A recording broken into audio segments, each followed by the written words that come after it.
Сайн байцгаана уу бүгд найрамдах Солонгос улсын ажилд амьдарч байгаа монгол залуучуудаа та бүхэндээ 7.com-ийн мэдээллийн албанаас мэдчилж байна. Хүн төрлөختний хэвдээсээ төрүүлж үгүй ёсоор элгэндээ тэрсэн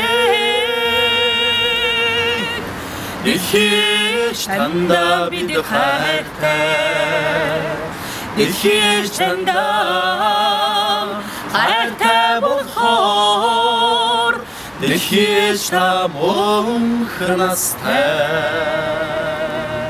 гурван хамгийн ихний тоглолт маргааш одоо битүүний өдөр нэмэгдүүнд 202 залуус кафед болно. Тэгээд та бүхнийг хүрэлцэн ирэхийг урьж байна. Та бүхэндээ уулзахыг тэсээ хатан хүлээж байна. За тоглолтын дээр уулзсаа баяртай. Баяртай. Хайртай шүү.